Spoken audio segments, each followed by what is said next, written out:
রান্নাঘরে কাজ করছিলাম, গরমে ঘেমে উঠেছিলাম পুরোটা। ঘরে হাওয়া চলাচল না থাকায় একটু ভেজা ভাব লাগছিল গায়ে, কাপড়টাও স্যাঁতস্যাঁতে হয়ে উঠেছিল। শাড়ির আঁচলটা কাঁধের একপাশে হেলেছিল, খেয়াল করিনি ঠিক করে নেওয়ার কথা।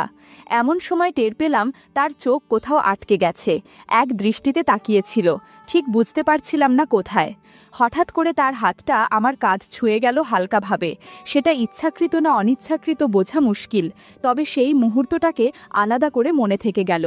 আমার নাম ঝুমা, বয়স ৩৯ ছুঁই ছুঁই। আয়নার সামনে দাঁড়ালে এখনও মনে হয় বয়সটা যেন হঠাৎ থেমে গেছে কোথাও। গায়ের রং ফর্সা, চুল ঘন কালো। পাড়ার অনেকে বলে আমার চলাফেরায় আলাদা একটা ভঙ্গি আছে, যেটা নজরে পড়ে যায় সহজেই। শাড়ি পরি ঢিলে ঢালা করে, আর ব্লাউজটাও বেশ আরামদায়ক মাপে। আমি জানি আমার হাঁটার ধরন, কথা বলার ছন্দ, এই সব কিছু পাড়ার অনেকের চোখে পড়ে। মহিলারা অনেকে মুখ চেপে হাসে, পুরুষরা চুপচাপ দেখে রাখে। আমি কখনো সংসার করিনি, ছোটবেলাতেই মা বাবা মারা গেছে। তারপর থেকেই মানুষদের বাড়িতে কাজ করতে করতেই বড় হয়ে উঠেছি। রান্না, ঘর মোছা, কাপড় ধোয়া, যা কিছু কাজ দরকার সব করি। তবে কাজের বাইরেও আমার একটা আলাদা পরিচয় আছে। লোকজন আমাকে চেনে, কারণ আমি গান গাই, ফেসবুকে মাঝে মাঝে রিল করি, হাসি খুশি থাকি। আমার গলায় যেন সবসময় একটা সুর লেগে থাকে, আর কোমরে থাকে কাজের তাল। আমি জানি আমার উপস্থিতি ঘরের পরিবেশে আলাদা প্রভাব ফেলে। পাড়ার এই দিকটায় অনেক বাড়িতে কাজ করেছি। কারো সংসারে কথা নেই, কারো ঘরে সম্পর্কের টান নেই, কোথাও আবার এমন বাড়তি দূরত্ব যেটা বোঝা যায় বলা যায় না। এই সব বুঝেই চলতে হয় আমাদের মতো মানুষদের। আমি এক একটা বাড়িতে গিয়ে বুঝে ফেলি কোথায় কি চলছে, না বলে না শুনেই। কিছুদিন হলো আমি কাজ নিয়েছি নরেন্দ্রবাবুর বাড়িতে। ৩ তলা বাড়ির নিচতলায় ওনার ফ্ল্যাট। বয়স ৫০-এর মতো হবে, চেহারায় চিন্তা ভাবনার ছাপ, চোখে একটা ধীর ভাব। কিন্তু মাঝে মাঝে মনে হয় অনেক কিছু বোঝেন উনি, আবার অনেক কিছু বোঝাতে চানও না। যেদিন প্রথম কাজে যাই, উনি খাটে বসে মোবাইল ঘাঁটছিলেন। আমি ঘরে ঢুকতেই চোখ তুলে তাকালেন। সেই এক নজরেই মনে হলো এই চোখ চুপচাপ হলেও অনেক কিছু বলে ফেলে, যেটা মুখে বলা হয় না। নরেন্দ্রবাবুর স্ত্রী অনন্য ম্যাডাম খুব ভদ্র মহিলা, শান্ত ধীরস্থির, তবে নিজেকে নিয়ে তেমন ভাবেন না। চেহারার একরকম ক্লান্তি আর দুশ্চিন্তার ছাপ। ওনার আচরণ সবসময় নম্র, কিন্তু কোথাও যেন একটা দূরত্ব রয়ে গেছে সংসারের ভেতরে। এই সংসারে অনেক কিছু আছে, কিন্তু অনেক কিছুই নেই। আমি রান্নাঘরে পেঁয়াজ কাটছিলাম, হাতে ছুরি চলছিল, কিন্তু মনটা অন্য কোথাও। মনে হচ্ছিল কেউ যেন পেছন থেকে তাকিয়ে আছে। ঘাড় না ঘুরিয়েও জানি সেই দৃষ্টিটা কার। ঘরের হাওয়ায় একটা অজানা উত্তাপ টের পাওয়া যাচ্ছিল। আমি কিছু বললাম না, তাকালামও না। আমাদের মধ্যে কোনো কথা প্রয়োজন পড়ে না সবসময়, শুধু সময়ের অপেক্ষা। এক দুপুরে যখন বাড়ি থাকবে ফাঁকা, রান্নাঘরের ফ্যান বহুদিন ধরে নষ্ট, আমি জানি, তবু কিছু বলিনি। গেট পেরিয়ে ঢোকার সময়েই বুঝেছিলাম আজ গরমটা একটু বেশিই লাগবে। সোজা রান্নাঘরে গিয়ে হান্ডি নামালাম, শাড়ির আঁচল কোমরে পেঁচিয়ে চুলটা সামলে কাজ শুরু করলাম। এমন সময় টের পেলাম চোখের দৃষ্টি এসে থেমেছে আমার দিকে। আমি ঘাড় না ঘুরিয়েও বুঝতে পারলাম নরেন্দ্রবাবু সোফায় বসে আছেন, চায়ের কাপ আর পেপারের আড়ালে থেকে চুপচাপ তাকিয়ে আছেন রান্নাঘরের দিকে। আমি তখন হাঁটু গেড়ে আলু কুড়োচ্ছিলাম, আঁচলটা একপাশে সরে গিয়েছিল, ঠিক করিনি। আমার ঘাড়ে ঘাম জমেছে, আর চারপাশের গরমে কাজ করতেও কষ্ট হচ্ছিল। এমন সময় আমি হালকা গলায় বললাম, বাবু ফ্যানটা কবে ঠিক করাবেন? উনি হেসে বললেন, এই গরমে তোমাকে দেখলে মনটাই ভালো হয়ে যায় ঝুমা। আমি শান্ত স্বরে বললাম, গরমে কেউ ভালো লাগে নাকি? উনি বললেন, সবাই না, কিছু মানুষ হয়। আমি তখনও পেঁয়াজ কাটছিলাম, চোখ জ্বলছিল, কিন্তু পানি পড়ছিল না। ঘরের গরমে চোখও যেন শুকিয়ে গিয়েছিল। আমার আঁচল তখনও একপাশে পড়েছিল, আমি আলতোভাবে তা ঠিক করছিলাম। ঠিক তখনই উনি রান্নাঘরের চৌকাঠে এসে দাঁড়ালেন, বললেন, আজ কি রাঁধছ? আমি বললাম, তরকারি ভুনো আর মাছ আলু দিয়ে। উনি বললেন, মাছটা একটু নরম করে ভাজো, আমার কাটায় সমস্যা হয়। আমি মাথা নাড়লাম, বললাম, আচ্ছা। আমি নিচু হয়ে কড়াই নামাচ্ছিলাম, এমন সময় পেছন থেকে একটা নিঃশব্দ উপস্থিতি টের পেলাম। উনি পিছনেই ছিলেন, এটা বুঝে নিলাম। আমি ধীরে উঠে দাঁড়ালাম, উনি সামান্য সরে দাঁড়ালেন। তারপর বললেন, তোমার কাজে একটা পরিচিত গন্ধ আছে, যেটা ঘরকেও অন্যরকম করে তোলে। আমি একটু ঘুরে বললাম, এই কথা বউয়ের সামনে বলেন না কেন? উনি হেসে বললেন, সব বোঝে সে, চুপ থাকলেই শান্তি পায়। আমি আর কিছু বললাম না, চামচে কারকারি নেড়েই যাচ্ছিলাম। পেছনে কে কিভাবে তাকাচ্ছে সেটা আমি বুঝে যাচ্ছিলাম। আঁচল বারবার পড়ে যাচ্ছিল, আমি ঠিক করছিলাম না, কারণ আমি জানি অনেক সময় চুপচাপ কাজ করতে করতেই কারো ভেতরের সিদ্ধান্ত তৈরি হয়ে যায়। দুপুর গড়িয়ে গেল। অনন্যা ম্যাডাম বসে ফোন দেখছিলেন। একবার আমার দিকে তাকিয়ে হালকা হাসলেন, আবার ফোনের স্ক্রিনে চোখ নামিয়ে নিলেন, যেন কিছুই দেখেননি, কিংবা হয়তো সবই বুঝে নিয়ে চুপ থেকে গেছেন। কখনো সেটা অভ্যাস, কখনো সেটা বাধ্যতা। আমি মাঝে মাঝে মনে করি এই বাড়ির ভেতরে যেন আর একটা নীরব গল্প চলে, যেখানে চাওয়াগুলো মুখে না বললেও টের পাওয়া যায়। কখনো এমন সময় আসে যখন কারো আচরণে আমি একেবারে চুপ হয়ে যাই।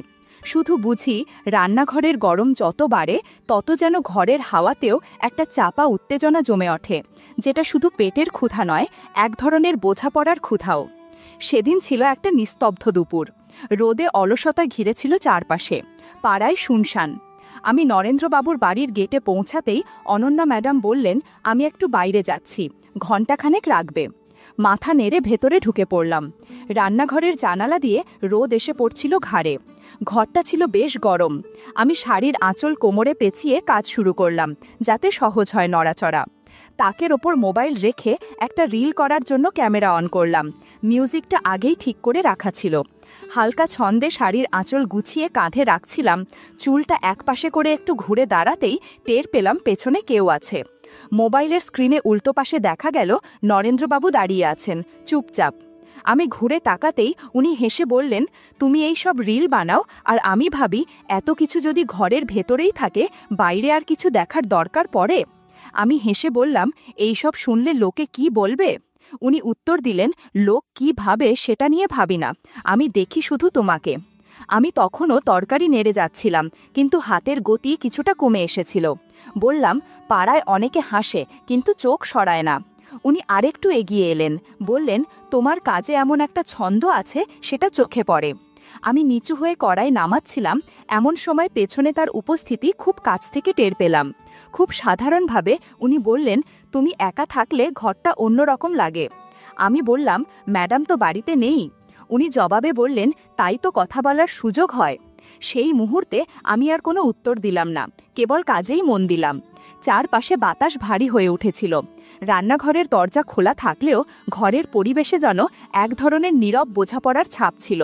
আমি জানি ওই মুহূর্তে আমি আর কেবল একজন কাজের মানুষ ছিলাম না, আমি ছিলাম একজন সচেতন নারী, যার উপস্থিতি কাউকে নীরবভাবে নাড়া দেয়। এবং উনি ছিলেন একজন মানুষ যিনি অনেক কিছু বুঝেও দিনের পর দিন চুপচাপ থাকেন। সেদিন দুপুরে আমরা কেউ কিছু বলিনি, তবুও অনেক কিছু বলা হয়ে গিয়েছিল, শুধু দৃষ্টিতে, নীরবতায়। সেই দিনের পর থেকে কাজ চলতে থাকলো আগের মতোই। তবে আমি বুঝি এক জায়গায় বেশি দিন থাকলে মানুষ অভ্যস্ত হয়ে পড়ে, মনও ধীরে ধীরে একটা নির্দিষ্ট ছকে আটকে যায়। কিন্তু আমি চাই না অভ্যস্ত হয়ে যাই, তাই নতুন একটা বাড়ির কাজ নিলাম। সেই বাড়িটা রাস্তার মাথার দিকে 3 তলার ফ্ল্যাট। ভেতরে ঢুকেই মনে হয় বাতাসে একটা আলাদা ঘরোয়া সুবাস মিশে আছে, যেটা খুব পরিচ্ছন্ন আর সাজানো মনে হয়। জানালায় পর্দা, আলোটা কুসুম গরম হলুদ। যিনি থাকেন তার নাম অঞ্জলা। নামের মতোই তিনি যথেষ্ট গুছিয়ে থাকা একজন নারী। গায়ের রং উজ্জ্বল না হলেও পরিষ্কার। সাজগোজেও তিনি বেশ খেয়াল রাখেন, চুলে কাজল, ঠোঁটে হালকা লিপস্টিক। উনি সকাল দুপুর বিকেল সবসময় আরামদায়ক পোশাক পরে থাকেন, হালকা নাইটি, যেটা দেখে বোঝা যায় তিনি নিজের কমফোর্টে বিশ্বাসী। নতুন করে এখানে কাজ শুরু করলাম, কিভাবে সময় এগোয় সেটাই এখন দেখার। আমি প্রথম দিনেই দেখলাম উনি আয়নার সামনে দাঁড়িয়ে চুল আঁচড়াচ্ছেন। হালকা নিচু হয়ে কিছু তুলতেই নজর চলে গেল। স্বাভাবিক এক মুহূর্ত, কিন্তু কেমন যেন আটকে গেলাম। অনেক মেয়েকেই দেখি, কিন্তু অঞ্জলার নিজের মতো করে চলাফেরা করার এক আলাদা ভঙ্গি আছে, যা সহজ আর আত্মবিশ্বাসী। আমি চুপচাপ কাজ করছিলাম, এমন সময় দরজার কলিং বেল বাজল। অঞ্জলা নিজে গিয়ে দরজা খুললেন। একজন ভদ্রলোক ঢুকলেন, লম্বা, গাঢ় রঙের, চোখে সানগ্লাস, হাতে ব্যাগ।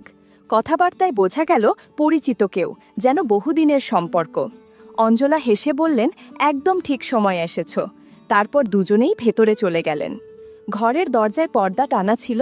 আমি নিজের কাজে ব্যস্ত ছিলাম, তবে মাঝে মাঝে কিছু কথা কানে আসছিল। মাঝে মাঝে হাসির শব্দ, মাঝে মাঝে নীরবতা, একটা চাপা বোঝাপড়ার ছায়া যেন ঘরের হাওয়ায় মিশে যাচ্ছিল। আমি কিছু দেখিনি, কিন্তু অভিজ্ঞতা বলে দেয় কোন ঘরে কারা কতটা কাছাকাছি।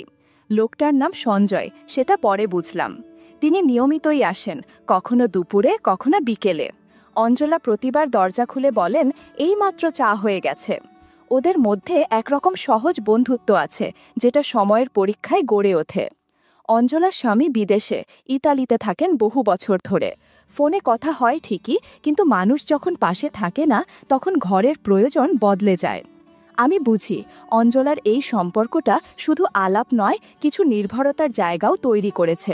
আমি প্রতিদিন এইসব ঘরে কাজ করতে করতে বুঝে ফেলি কোন ঘরের বাতাসে কীরকম ভার থাকে। অঞ্জলা কখনো এসব নিয়ে আমার সাথে কথা বলেন না, কিন্তু তার চলাফেরা, আত্মবিশ্বাস আর নিজের মতো থাকা সব মিলিয়ে বোঝা যায় তিনি জীবনকে নিজের মতো করে সাজিয়ে নিয়েছেন। সেদিনটা ছিল অপেক্ষাকৃত শান্ত দুপুর। অঞ্জলা বললেন, তুমি মশলাটা বেটে দাও, আমি একটু বিশ্রাম নিচ্ছি। আমি রান্নাঘরের কোণে বসে বাটা চালাচ্ছিলাম। কাজ করতে করতে একটু গরম লাগছিল। আঁচলটা কোমরে পেঁচিয়ে নিলাম যেন সহজে কাজ করতে পারি। এমন সময় শুনলাম কেউ ঘরে ঢুকছে। মাথা না তুলেই কাজ করছিলাম। হঠাৎ ফ্রিজ খোলার শব্দ। ঘাড় ঘুরিয়ে দেখি সঞ্জয় দাঁড়িয়ে, হাতে এক গ্লাস পানি নিচ্ছেন। উনার চোখ আমার দিকে থেমেছিল কিছুক্ষণ। আমি বুঝলাম, তবে কিছু বললাম না। কেবল বাটার গতি একটু ধীরে করলাম, যেন শব্দটা একটু স্পষ্ট শোনা যায়। তিনি কাছে এসে বললেন, তুমি ঝুমা? আমি বললাম, হ্যাঁ, নতুন কাজ নিয়েছি এখানে। উনি বললেন, তোমার রান্নার গন্ধে কিছু আলাদা আছে মনে হয়। আমি হেসে বললাম, এখনও তো রান্না শুরুই হয়নি, মশলাই বাটছি। উনি বললেন, এই গন্ধটাই মনে টানে রাখছে। আমি এবার ওনার দিকে তাকালাম। চোখে চোখ পড়তে দুজনেই কিছুটা থেমে গেলাম। কয়েক মুহূর্ত নীরবতা। তারপর আমি বললাম, চা করে দিচ্ছি, বসুন। উনি বললেন, না, বেশি সময় নেই, তবে তোমাকে দেখে মনে হচ্ছে সময় একটু থেমে থাকুক। আমি আবার বাটার দিকে মন দিলাম, কিন্তু এবার গতি ছিল একটু আলগা, একটু শান্ত, যেন শব্দটা ঠিকঠাক পৌঁছায়। উনি পাশে দাঁড়িয়েই ছিলেন।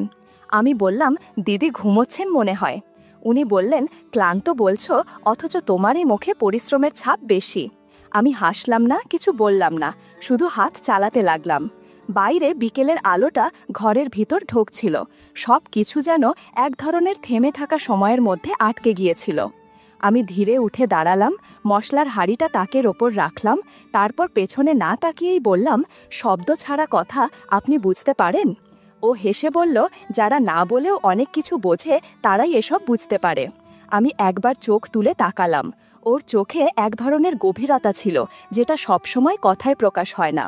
আমি আর কিছু বললাম না, শুধু জিজ্ঞাসা করলাম, চা লাগবে? সে বলল, চা নয়, আজ শুধু এই ঘরের গন্ধটুকুই মনে রাখব। তারপর এক গ্লাস পানি হাতে নিয়ে ধীরে সরে গেল, কিন্তু তার উপস্থিতির একটা ছাপ থেকেই গেল। আমি আবার কাজে মন দিলাম।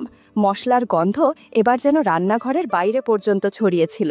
বুঝতে পারছিলাম কেউ আজ আমার কাজ নয়, আমাকে লক্ষ্য করছিল, আর সেই দৃষ্টি যেন ঘরের হাওয়াকে ভারী করে তুলেছিল। অঞ্জলা দিদি আগেই বলেছিলেন, আমি একটু বাইরে যাচ্ছি, তুমি রান্নাটা করে দিও। আমি চুপচাপ রান্নাঘরে ঢুকে পড়লাম। ঘরে বাতাস কম ছিল, কাজ করতে গিয়ে হালকা অস্বস্তি হচ্ছিল। এমন সময় আবার দরজার ঘণ্টা।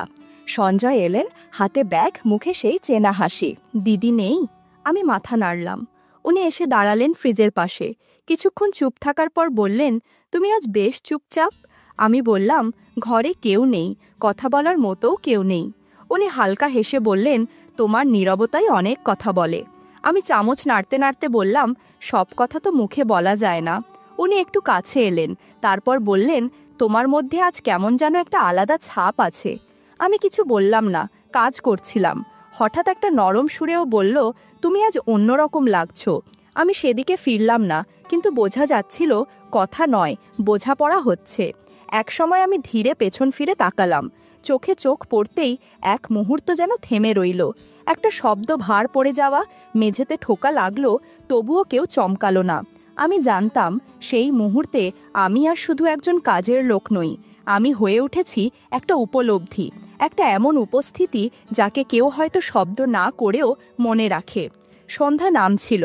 জানালার পাশে দাঁড়িয়ে আয়নার দিকে তাকালাম। আলো এসে পড়ছিল মুখে, একদিকে ছায়া। শাড়িটা একটু এলোমেলো ছিল, আমি নিজেই গুছিয়ে নিলাম। আয়নায় চোখ রেখে নিজেকে দেখলাম। আমি কি কেবল কাজের জন্য? ঝাড়ু, বাসন, রান্না? না, আমি একজন সম্পূর্ণ নারী, নিজের মতো করে ভাবি, চলি, স্বপ্ন দেখি। নরেন্দ্রবাবু, সঞ্জয়, অঞ্জলার মতো মানুষের চোখে আমি কেবল একজন গৃহকর্মী নই, আমি এক অনন্য উপস্থিতি, যাকে কেউ মন দিয়ে দেখে, কেউ অনুভব করে, আর কেউ হয়তো কেবল পাশে এসে দাঁড়িয়ে চুপচাপ কিছু বোঝে। আমি মোবাইলটা তুললাম, একটা ছোট্ট ভিডিও করলাম, আয়নার সামনে দাঁড়িয়ে হালকা হাসলাম, ক্যাপশন দিলাম, এই আমি শুধু কাজের না, আমি নিজেই এক গল্প। তারপর জানালার দিকে তাকিয়ে দাঁড়িয়ে রইলাম। বাইরের হাওয়ায় একরকম প্রশান্তি, ঠিক যেন আমি অপেক্ষা করছি এই প্রতিদিনের ভিতরেও একদিন যদি কেউ দেখে নেয় আমি কে।